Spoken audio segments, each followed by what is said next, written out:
Huwag po tayong palilin lang sa mga kwento ng mga influencers at saka kay Chis Escudero sa kanyang mga pananalita, mga questionings doon sa budget hearing sa Senado. Pinalalabas may kaso si Martin, walang kaso si Martin. Referral man lang po ng no adverse findings. Kasi kasama sa procedure na dapat i-comply ng ICI po. ICI mismo yung nagsasalita. Paulit-ulit ninyong binabaluktot yung kwento. Kaya tayo din mga kababayan, napipilitan tayo na itama ang mga lumalabas sa mainstream media, sa mga balita, pagaling na sa bibig ng mga kaalyado ng mga Duterte, na mga politiko. Iba na yung kwento.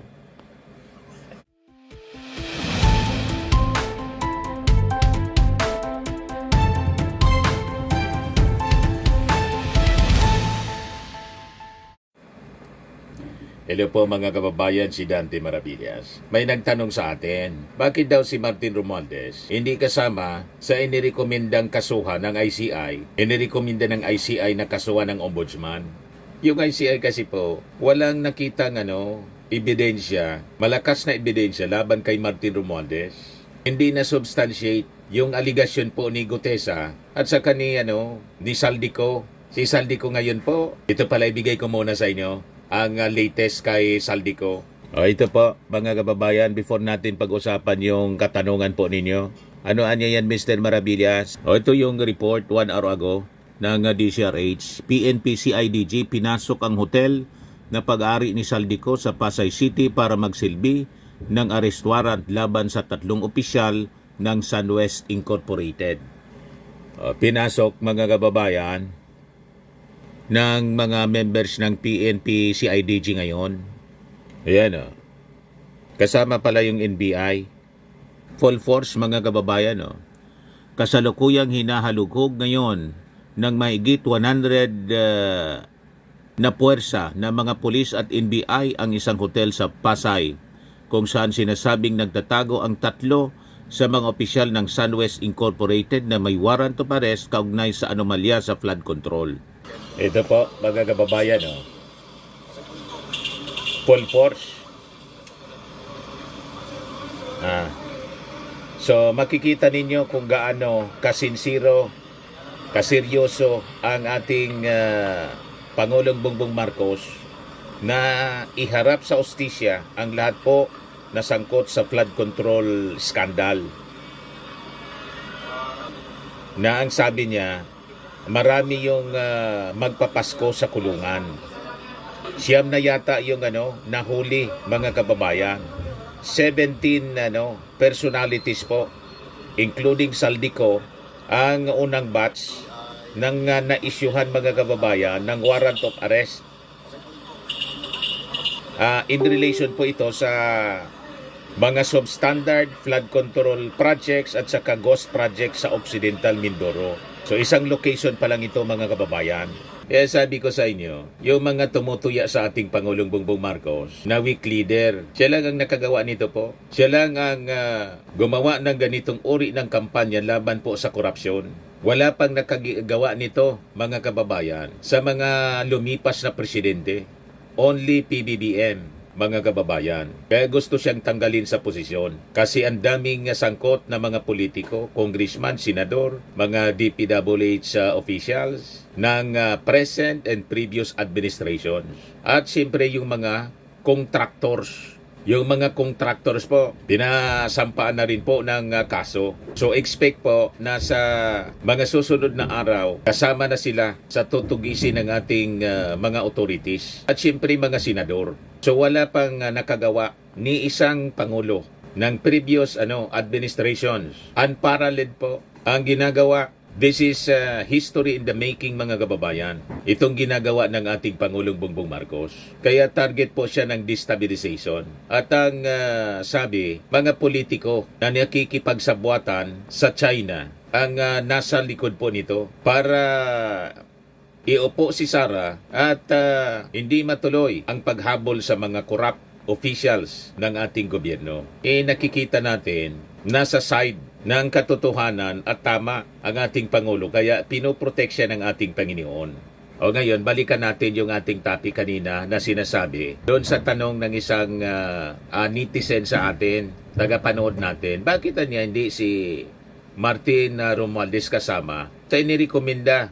Referral lang po sa ombudsman ang ginawa kay Martin Romualdez. Hindi po referral ng kaso, kundi referral ng investigation. Ang rason po, walang nakitang pagkakamali kay Martin Romualdez. Yung mga testimonies kasi laban kay Martin ay mula man lang po kay Gutesa at saka kay Saldico. Kay Gutesa yung affidavit po ni Gutesa after na basahin sa Senado at mali-mali pa yung pagkabasa ng script, napag-alaman mga kababayan na discover fake yung notaryo at si Gutesa hindi na nagpakita. Ibig sabihin, hindi niya makayang panindigan mga kababayan yung nakasulat doon sa kanyang affidavit na pinabasa sa kanya ni ino-coach pa ni Marcoleta. At saka si Martin Romualdez, ang nagsabi po si Saldico na ang mga kwento po nasa video man lang po niya. Walang bigat. Sabi ng iba, wala man niyang kwenta. Sabi ng mga legal experts. Kasi hindi man po sinumpa ang salaysay. So, habang pinipilit po ng mga Duterte operators na buhayin ang mga testimonya, lalo na po ni Orly Gutesa, at saka siyempre yung kwento ni Saldico, may isang hindi nila kayang burahin. Yung ICI report po, na mantinido po na malinaw, ika nga remains crystal clear, maliwanag pa sa sikat ng araw. Sabi ng mga matatanda. Ano yon mga kababayan? Ang sabi ng ICI mismo, walang adverse findings laban kay Martin Romualdez. Kaya lang, pag ikuninto ng mga DDS influencers at saka ni Chis Escudero doon sa Senado, as if may kaso si Martin Romualdez. Kumusta na niya yung kaso ni Martin? Anong kaso ni Martin? Wala mang kaso. Niloloko ninyo yung mga mamamayang Pilipino at yung sarili ninyo. Yan pag malinaw. Sabi ng ICI mismo, no finding of guilt versus Romualdez in ombudsman referral. Hindi po kaso, referral lang ng findings pero no finding of guilt. Yan o. It includes Romualdez sworn affidavit, stenographic transcript in related materials from his voluntary appearance before the ICI on October 14. The Commission underscores that referring the matter at this stage is intended to permit the Honorable Ombudsman, Office of the Ombudsman, to promptly and immediately undertake its own fact-finding inquiry. Kasi wala silang nakita. Consistent with the established principles of coordination and avoid duplicative or fragmented investigations. The document reads. Huwag po tayong palilinlang sa mga kwento ng mga influencers at saka kay Chis Escudero sa kanyang mga pananalita, mga questionings doon sa budget hearing sa Senado. Pinalalabas may kaso si Martin, walang kaso si Martin. Referral man lang po ng no adverse findings. Kasi kasama sa procedure na dapat i-comply ng ICI po, ICI mismo yung nagsasalita. Paulit-ulit ninyong binabaluktot yung kwento. Kaya tayo din mga kababayan, napipilitan tayo na itama ang mga lumalabas sa mainstream media, sa mga balita, pagaling na sa bibig ng mga kaalyado ng mga Duterte, na mga politiko, iba na yung kwento. Hindi tayo papayag po na paglulukuhin nila yung mga mamamayang Pilipino sa pamamagitan ng mga twisted stories. Ay babalik natin yung reference ng tamang kwento mga kababayan and based sa document mismo ng ICI. At malinaw ito sa kampo ng mga Romualdez, ni dating Speaker Romualdez, kasi na-receive na rin nila yung copy ng ICI referral on flood mess. So ano po ang malinaw na katotohanan po? Yung ICI, cleaner po si Martin Romualdez. Period. Yan ang malinaw na kwento. Ulitin natin. The ICI cleared Martin Romualdez. Hindi po ito opinion natin o haka-haka. Base ito mismo sa referral, base sa dokumento na sinabmit sa Ombudsman ng ICI.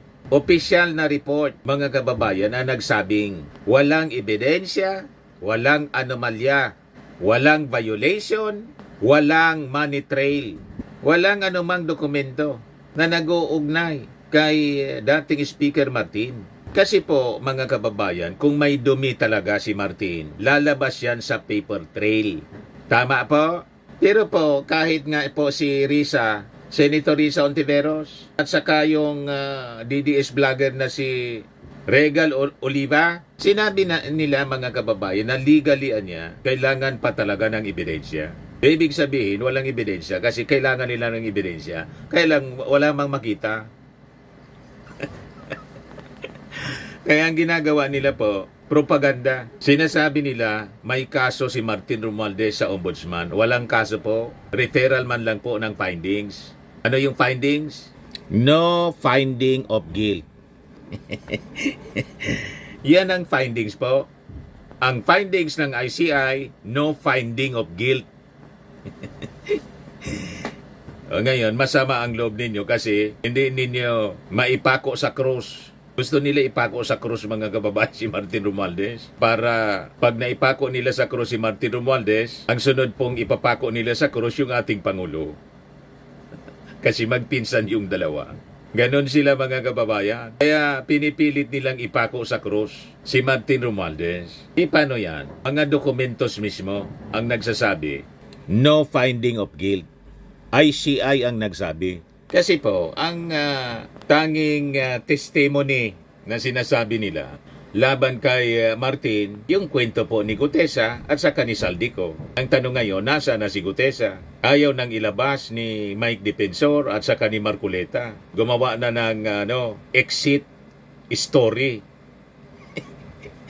Pa-interview, mga kababayan, sa Billionaire News. Alatang alata na talagang hindi na po magpapakita. Yun nga po, hindi na nagpakita sa hearing ni Ping.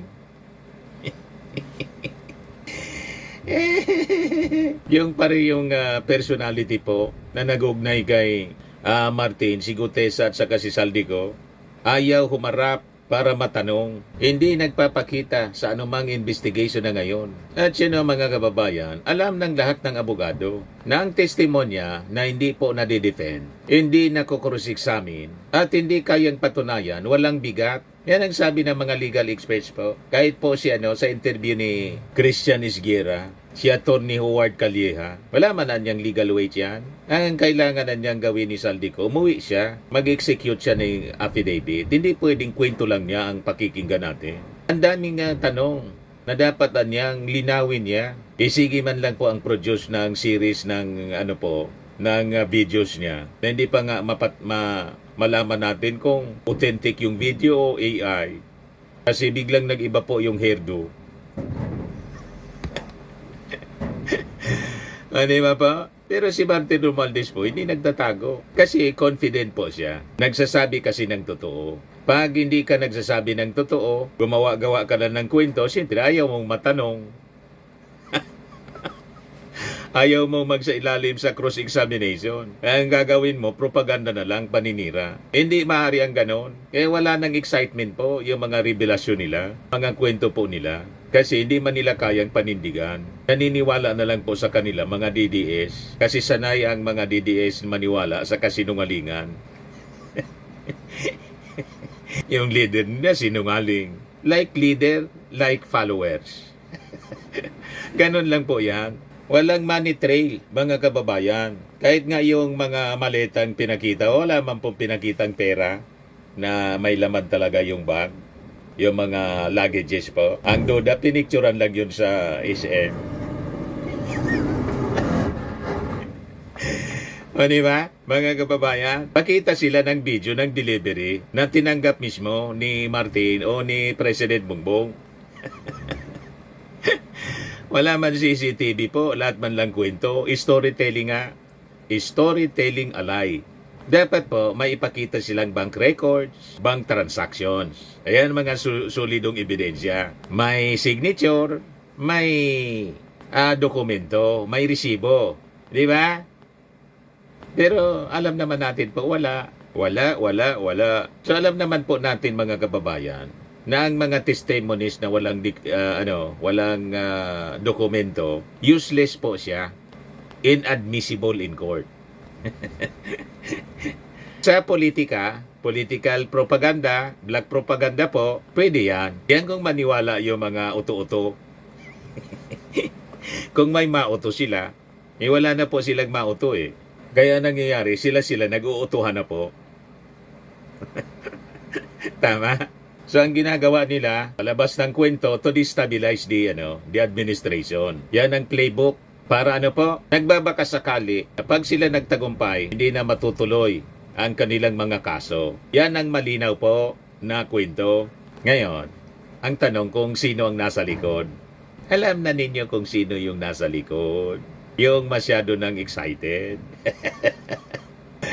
At yung mga supporters nila. Malinaw yan, di ba? So makikita natin mga kababayan sa mga developments ngayon, ang Duterte machine, all out na po sila sa destabilization to bring down the Marcos administration.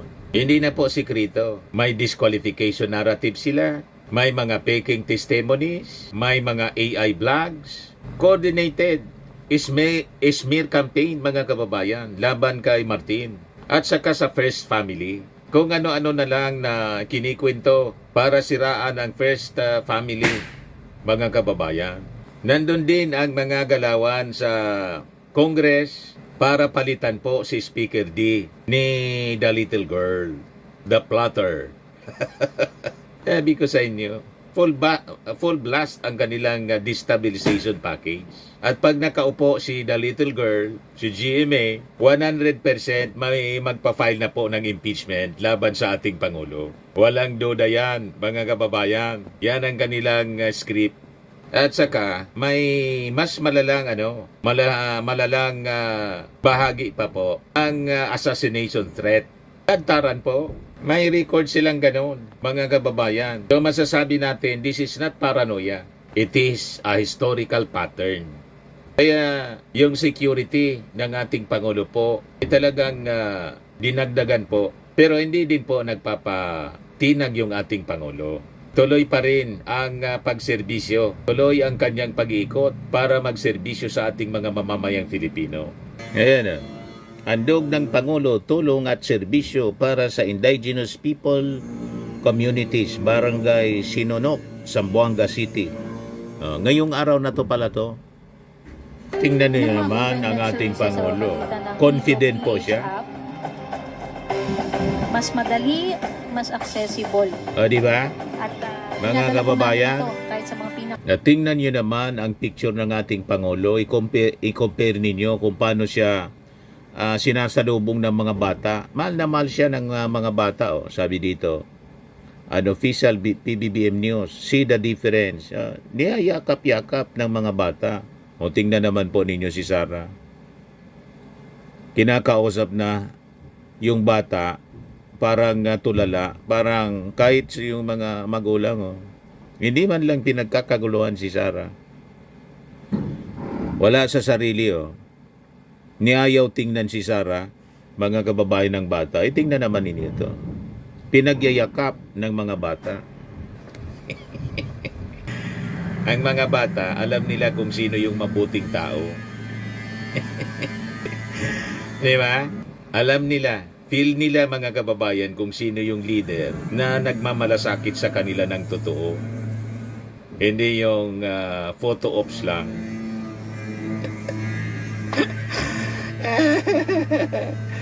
Ganon mga kababayan. Tingnan ninyo ang pagkakaiba. You see? Ito nga, parang nandidiri pa yung isang bata. Ayaw tingnan si Sara. Yan, nakayaka pa po. Ito, nakahawak sa ating Pangulo. Talagang eager na eager sila na makalapit sa ating Pangulong Bongbong. Nasabi nila, adik daw. Bangag, bangag, bangag. Mahal na mahal ng ating mga kabataan yung ating Pangulong Bongbong. Ganon din nung pumunta dito sa amin sa Bicol, sa TV Albay na kinover natin 2 weeks ago. Di ba po? ng Republika ng Pilipinas, His Excellency Ferdinand R. Marcos Jr. Di ba? Palagpakan. Mga IPs po ito, indigenous people, communities.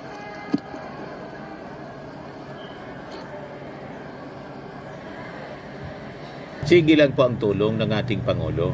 Hindi siya Magandang distracted. umaga ho sa inyong lahat. Bago ho magsimula, palakpan ho ulit natin ang ating Pangulo, Ferdinand R. Marcos Jr. Of course, kasama ho natin ang ating mga lokal na opisyales, ang inyong Mayor, Mayor Olaso, Congresswoman Katay at 10 ng kanilang mga kasama sa lokal na pamalaan. Mga kasama, nandito ho ang ating Pangulo kasi personal niyang gustong mabisita ang komunidad ng ating mga Sama Bajau. At Mga Badyaw napaka-importante pala to. ng mga Sama Bajau sa ating Pangulo. Palagay ko, si Pangulong Ferdinand R. Marcos Jr. lang ang nakakadayo sa inyong komunidad sa lahat ng mga naging presidente. Kita ninyo? So hindi ko na ho PBBM papatagal lang. pa muli ang ating Pangulo, Ferdinand R. Marcos Jr. Maraming salamat sa ating Secretary ng DSWD, Secretary Rex. At nandito po ang ating mga opisyal, yung mayor natin, baka sasayaw daw siya parang sa TikTok. Pagka, Pang TikTok. alam nila yung sayaw. Andyan si Kong Chua, lahat ng mga iba't ibang opisyalis ng bayan, ng Hindi po barangay, apektado ng paninira nandito po nila. tayo. At nandito lang naman po ako. Ang sadya ko rito para tignan na maayos ang pagbigay ng tulong sa ating mga ating tinatawag mga unang Pilipino, ang ating mga IP community dito sa mga Sama Bajau. Kaya nandito kami para dahil kung minsan kapag ang gobyerno ay nag-aantay lang na kayo ang lumapit, hindi naman namin nasa-servisan kayo lahat, hindi namin kayo natutulungan lahat. Kaya ang ginawa namin, kami na lang ang pupunta. Ang gobyerno ang pupunta sa inyo para makapag-register kayo. Andyan yung para magkaroon kayo ng ID, nandyan po yung PhilHealth. Yung PhilHealth po, yung health insurance. Ito, importante po ito. Dahil lahat po ng Pilipino ay miyembro ng PhilHealth. Kahit wala kang ginawa, basta pinanak kang Pilipino, kasama ka sa PhilHealth. Ngunit, kailangan magrehistro. Importante ang magrehistro para alam namin kung nasaan kayo, kung ano yung kailangan ninyo, at mabigyan kayo ng ID. Kapag hawak na ninyo yung ID na yan, kapag kayo ay pumunta, meron kayong karamdaman, nasugatan kayo, nabalian kayo, o may ubo, o whatever, pupunta kayo sa aming Bukas Center. Yung Bukas Center, yun yung parang clinic. Yung mga pwedeng ayusin na mabilis, ayusin nila. Sasabihin kung tatahi lang yung o i-reset yung buto, o bibigyan kayo ng gamot. Kung pwede nang umuwi, tapos naman, uuwi na po kayo. Kung kailangan pa ninyo magpatingin, kailangan kayo ma-ospital, pwede kayong pupunta sa government hospital. At dinamihan po namin, dinakihan na namin ang benepisyo. Malaki-laki na ang benepisyo na binibigay ngayon ng PhilHealth. More or less, kapag yung pangkaraniwan, yung ordinary lang na sakit, ay libre na. Ang gobyerno na ang magbabayad. Kaya baka nakikita ninyo, meron kaming tinatawag na zero balance billing. Ibig sabihin, pagpunta nyo sa ospital, zero ang balanse ninyo. Wala kayong papayaran. Basta pipirma na lang kayo, basta gumaling na kayo, pipirma na lang kayo, pwede na kayong umuwi. Kaya napakahalaga po para sa ating mga kababayan yan at napakalaking bagay po na natulong para sa lagi naming iniintindi at inaalala ang inyong kalagayan, ang inyong kalusugan. Kaya yun ang para sa akin, yun ang pinaka-importante sa lahat. Kaya po nandito lahat ito, nandito po ang DSWD, nandito po pati agrarian reform para ayusin yung mga titulo ng mga lupa ninyo na pwede natin, meron silang coordination sa Registry of Deeds. andyan yung DOH, may counting clinic tayo dito, meron tayong binibigay na gamot. Nandyan din yung programa ng walang gutom. Yung po ay programa ko po yan dahil ang pangarap ko na pagkatapos na ako magpresidente, wala nang gutom na Pilipino. No, di ba? Ang pangarap ko, pangarap nyo, pangarap ko. Meron po tayo ganyan, may program tayo walang gutom. At meron pa rin, hindi lamang yung food supply, kung paano yung tama ang pagkain para maging malakas ang ating mga katawan. At yung isang napakahalaga na baka hindi nyo po napupuna, yan pong e-gov app na aming linagay. Kailangan po natin matuto kayo dahil ito po ay app, pwede nyo gamitin yung telepono nyo, pwede rin gamitin yung computer. Hindi na kayo pupunta sa opisina ng gobyerno. Kahit na basta't meron kayong koneksyon na pwede nyo nang gamitin. Yung e-gov app, pag ginamit niyo yan, lahat ng serbisyo ng gobyerno, lahat ng departamento ng gobyerno, Ganun pala siya. kaya ninyong puntahan, kaya ninyong kausapin. Oo, Kahit na hindi ko yan yung alam. mga imbis na yung mga papeles, mga dokumento na dati pabalik-balik kayo, 3 oras kayo. So, wala nang pila. Tapos sasabihin sa'yo, pagka napirman, sasabihin, kulang pa kayo ng 3 pirma, kailangan pa kayo pumunta rito, tapos kailangan pa pumunta. Ngayon, nasa e-gov app na lahat yan. Kaya malaking pagginhawa para yung mga iba sa inyo na hindi techie, kayang-kaya ng mga anak ninyo yan, magpatulong kayo. Correct. Paturo sa mga anak. Po gamitin. Pero para hindi na kayo bumabiyahe sa malaking sa lungsod, hindi na kayo kailangan pumunta sa city, hindi na kayo kailangan pumunta sa poblasyon, gawin na lang ninyo sa sarili ninyong mga tahanan. Correct. Po, marami po tayong serbisyo na ibinibigay, basta't patuloy lang po at titiyakin po namin na hindi po, lalo na kagaya ng ating mga kababayan na medyo malayo ang tirahan, ay nitiyak namin na kahit papano maabot natin ang lahat ng ating mga kababayan. Kahit mabuti naman, magandang ugnayan natin sa ating mga local government. Hindi po namin kayang gawin to kung walang local government. Kaya lang namin siguro hanggang probinsya, hanggang syudad. Pero para dun sa mga malalayo na mga sityo, Mahilig siyang puntahan mo, mga malalayong barangay, tulad dito sa amin sa Tiwi. Malalayong barangay talaga. Napakagandang ugnayan. Gusto niyang puntahan. At saka ng national government. So patuloy lang po, wag po kayong So malabo pong bangag itong si PBBM. Kaya sila nandito. Tingnan niyo yung itsura niya. Upang turuan kayo, upang ipalaman sa inyo yung ating mga service. Pinipiki nila yung mga pictures, ginagawang ngiwi. Ini-edit po nila para siraan yung ating Pangulo. Sabi ko, sinasabi kasi maraming nagte-thank you. Huwag na kayo mag-thank you. Para ito yung trabaho namin. Ito lang Correct. yung dapat namin ginagawa. At sige na, ito, hindi namin titigil. Hanggat may buhay, itatrabaho namin ito. Maraming No, salamat. di ba? Napakagaling ng ating Pangulo. Tapos ang gustong ipalit nila si Sara, hindi nga naayos yung DepEd. Di ba? So, going back sa ating topic mga kababayan, ang tanong natin, bakit yung mga attacks nila will not hold? Kasi po, ang batas natin, ang kailangan po ebidensya, dokumento ebidensya, hindi drama. Hindi propaganda. Yung mga kwento ni Gutesa at sa ni Saldico po, inconsistent. Very unreliable. At isa pa, hindi sila nagpapakita. Takot matanong. So malinaw po, politically motivated itong mga ginagawa nila. At kahit po pagsamasamahin sila, wala pong pumapasa sa evidence standard.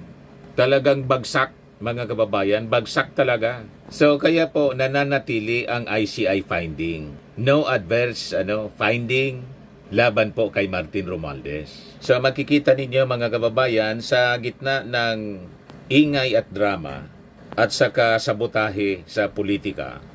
Iisa lang po ang hindi kayang baluktutin. ICI cleared Martin Romualdez. No adverse findings, No evidence, no case siyempre, no link. Yan, no? No conclusion of guilt laban kay Romualdez. Malinaw na po, ulit-ulitin natin ang kwentong ito. Kasi po paulit-ulit ang kanilang paninira at pagbaluktot ng mga kwento para siraan yung ating administrasyon. Ay, dagdag ko na lang po itong isa pang kwentong paninira. Ayan o, published dito sa Arat. Hindi natin maintindihan kung ang ibig sabihin ng Arat. Ayan, sabi dyan, tahimik si Kong Jinky Luistro, sabi ni Roy Naguanzon. Tahimik si Kong Jinky Luistro ng Batangas. She is very quiet. But in the Quadcom investigation, she was very talkative. Pakitang gilas. Itong matandang ito mga kababayan kasi palibasa retired na. Normally, ang mga normal ang pag-iisip ng mga retirees po, nananahimik na. Pero ito, pinili ni na mag-ingay ito ni Roy Naguanzon. Ako, kung ako tatanungin, ang aking unsolicited advice kay Roy Naguanzon, mas makabubuti po Attorney Roy Naguanzon, manahimik na lang kayo at enjoy ninyo yung retirement ninyo. Huwag na ninyong sundan ang yapak ni Digong. Na kung nanahimik na lang siya, siguro hindi siya nakakulong ngayon. Huwag mo nang sundan ang yapak saka ni Atty. Roque, natapos na sa kanyang pagsiservisyo bilang spokesman, daldal ng daldal pa. Na trouble. Yung susunod na matutrouble itong si Chavit Singson, na ayaw ding manahimik, na nag-retire na rin. Ang nangyari kasi mga kababayan, naging retarded. Imbes na maging wise sa kanilang pagkaunawa, naging retarded po. Pag hindi tumigil ito po si Roy Naguanzon sa kanyang kadadaldal, malamang matrouble din po ito. But anyway, pinili niyang dumaldal. Di sige, dumaldal siyang dumaldal. Unang-una, Atty. Roy Naguanzon, wala naman pong inquiry ngayon ang House of Representatives na member itong si Batangas Representative Jinky Luistro para dumaldal. Kailangan man magdadaldal siya ng magdadaldal na wala man dapat na idaldal siya. May sabi sa Bible po, in everything there is a season in time. Or to everything there is a season in time under the heavens. Yan sabi sa Ecclesiastes 3. To everything there is a season in time, to every purpose under heaven. A time to be born, and a time to die. A time to plant, and a time to pluck up that which is planted. A time to kill, and a time to heal. A time to break down, and a time to build up. A time to weep, and a time to laugh. A time to mourn, and a time to dance. A time to cast away stones, and a time to gather stones together. A time to embrace, and a time to refrain from embracing. A time to get, and a time to lose. A time to keep, and a time to cast away. A time to rend, and a time to sue. A time to keep silence, and a time to speak. May panahon sa lahat ng bagay. May panahon na kailangan mong manahimik kasi hindi mo man kailangang magsalita. Paano magsalita ng magsalita? Wala man pong investigation, walang inquiry si Jinky Luistro. Hindi tulad po ninyo na dapat na sanang manahimik kasi retired na po kayo pero daldal kayo ng daldal. Hindi man siya po tulad ninyo. Matinong abogado po si Jinky Luistro. Alam niya kung kailan siya dapat na magsalita at alam niya kung kailan siya dapat na manahimik. Hindi mo man kailangang magsalita, magsasalita ka. Tulad ninyo po, daldal ng nagdaldal kung ano-ano na lang. Dati respetado kayong commissioner ng COMELEC. Dahil sa kung ano-ano na lang ang sinasalihan ninyong issue, ngayon, ang tingin sa inyo, naging abnormal na. Yan ang tingin sa inyo ngayon ng mga tao. Parang yung Sinay, yung Ulyanin, pigulian na, sabi digdisasa mo sa Bicol. Ano na niyan, gurang yan. Pigulian na kung ano-ano na sana ang pigtataram, pigtatabi, kung ano-ano na lang ang pinagsasabi. Hindi na iniisip, daldal lang ng daldal. So ang tingin ng tao sa Ulyanin, pag dumaldal po, wala na sa wala sa hulog. Ganon si Roy Naguanzon.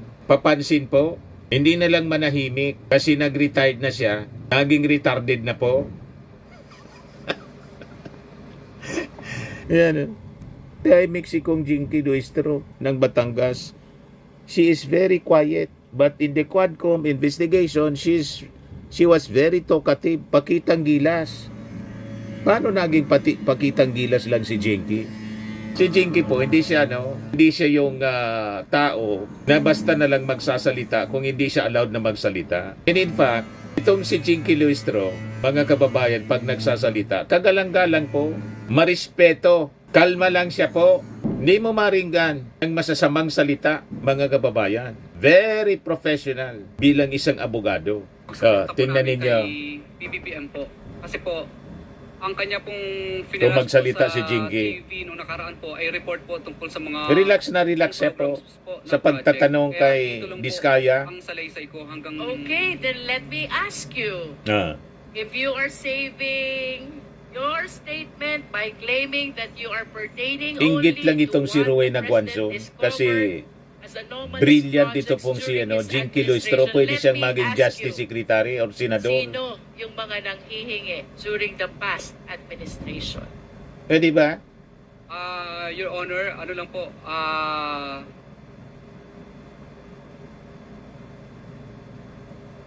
Honor, nung mga panahon po kasi na yun, kadalasan po, iba po, mga retired na po, mga wala na po dito sa Yes. DPWs. Kadalasan But po, can mga you taga please- DPWs lang po. Can you please Napakagalang niya. identify the Laging may names please. with the same courage that you have when you name these lawmakers and Pati yung DPWH facial expression niya. officials Laging in nakangiti. your affidavit? Hindi Your Honor, naninigaw. Hindi tulad ng ibang mga congressmen and senador. Pascual po dati. Kaya lang patay na po. Kalmado Si siya R. sa pagtatanong. Opo, At may Pascual. clarity Siya po ang sa kanyang bago po siya pananalita. namatay noon, ay pinablacklist niya po kami dahil nag-negative slippage. So siya po ang talagang tunay na nanghihingi sa amin. Huwag ka So hindi po magbanggit kami... ng pangalan ng patay na. Bakit pangalan ng patay yung binabanggit mo? Hindi makakasagot sa'yo. Si Terry Ridon mo yon.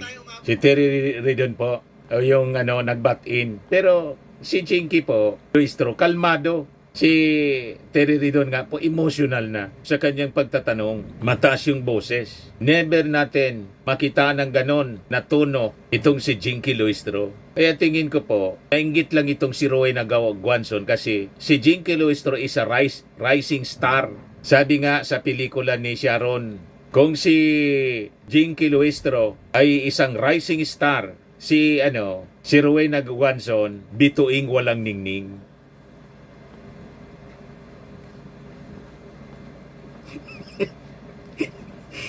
Pelikula ni Sharon Cuneta, bituing walang ningning. Kaya nainggit siya. Yan ang ating tingin sa kanyang mga kritisismo. Inaano ka man ni Jinky?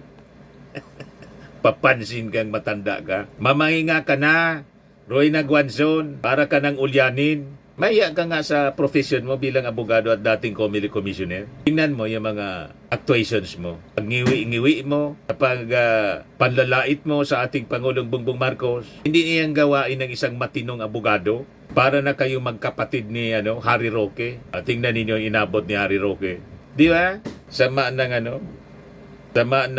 pagkahawa po ninyo sa pagdikit ninyo sa mga DDS. Hawa-hawa talaga ng masasamang ugali. Tama po mga kababayan. Sa mga naghanap ng malinis and spacious fitness gym, pumunta lang po kayo sa aming Colossal Fitness Gym. We also offer Grab Car Rental with our brand new 2023 model ng Toyota Innova. We also accept booking for those who are planning to travel via PAL, Cebu Pacific, and other airline companies, local and international, and bills payment for Meralco Bills, PLDT, Aleco Bills, etc. Ang Colossal Fitness Gym is located at 3rd floor Security Bank Building, Landco Business Park, Legazpi City, Albay. For inquiries, look for Chilon Maravillas. Contact number 0966-802-0949. Yan yung aming Innova. Lagi na pong matao sa amin. Pati mga foreigners po, tingnan ninyo. Mga British tourists sila. Ang lalaki ng katawan na, mga kababayan, nag-gym sa amin. Ito naman po, Indian National. Ito mga Mga European sila. Ito naman yung bago naming product na binibenta online, iGlow Serum.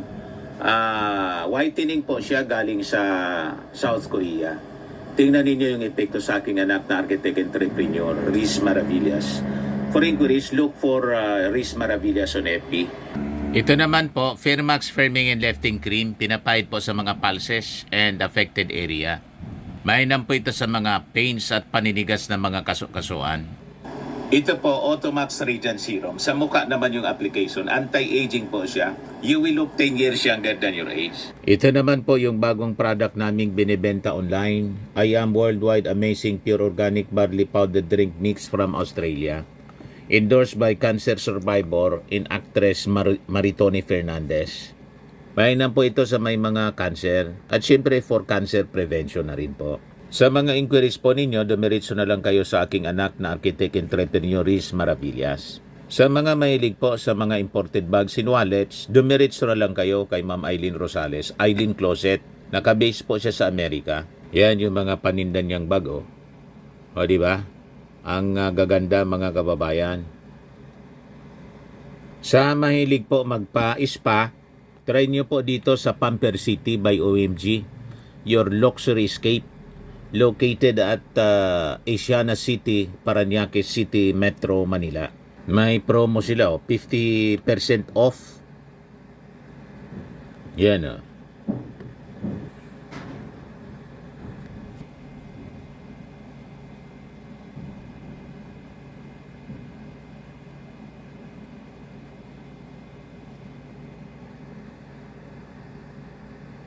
Natural lashes. Pamper City Lash Extensions. Di ba? Ang ganda. Yan po.